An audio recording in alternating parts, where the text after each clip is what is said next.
এটা ভাষা নাইকিয়া আমি শলাগ ল'বলগীয়া ওলাইছোঁ ৰূপান্তৰ চৌৰক চাবলৈ যে আমি অলপ আগত ছাত্ৰ ছাত্ৰীসকলৰ যিটো অৱস্থা আৰু তেখেতৰ ভাষণ আৰম্ভ কৰাৰ পিছত যি অৱস্থা মই লক্ষ্য ৰাখিছিলোঁ অকল ছাত্ৰ ছাত্ৰীসকলে নহয় আমাৰ পিতৃ মাতৃ তথা শিক্ষাগুৰুসকলেও যি আমাৰ অনুভৱ সেই অনুভৱটো মই আজি এনেকৈ বুজাব নোৱাৰোঁ সঁচাকৈ তেখেতে যি মানৱ গঢ়াৰ যি সংকল্প লৈ এনেকুৱা ধৰণৰ এৱাৰ্ডনেছ বা ৰাইজক বা ছাত্ৰ ছাত্ৰীক ভাষণ দি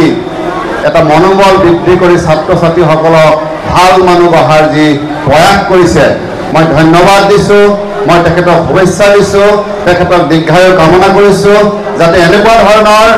ভাষণেৰে এনেকুৱা ধৰণৰ মানুহে সঁচাকৈ পৃথিৱীখন পৰিৱৰ্তন কৰিব পাৰিব মই সঁচাকৈ আজি অনুভৱ কৰিছোঁ মই আচলতে মোৰ মিছেছ ৰীতামণি বৰুৱাই ইউটিউবটো চাই খুলি মোক ক'লে যে আমাৰ স্কুলত যদি টিচাৰ্ছ ডে পতা হয় ছাত্ৰ ছাত্ৰীসকলে যথেষ্টখিনি হুলস্থুল কৰে এখেতক পাৰিলে আপুনি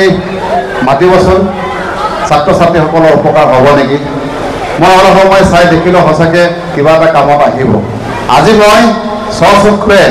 সন্মুখত অৰ্থাৎ নিজে অনুভৱ কৰিছোঁ ছাত্ৰ ছাত্ৰীসকলক কি উপকাৰ হয় নহয় নাজানো মোৰ যিহেতু অনুভৱ এটা চেঞ্জ আজিৰ পৰা আমাৰ ছাত্ৰ ছাত্ৰীসকলৰ আহিব পেৰেণ্টছসকলৰ আহিব লগে লগে পি ৰয়েল গ্ল'বেল ইংলিছ স্কুলৰ সমূহ ছাত্ৰ ছাত্ৰীসকলে এটা ভাল ৰিজাল্ট কৰিব পাৰিব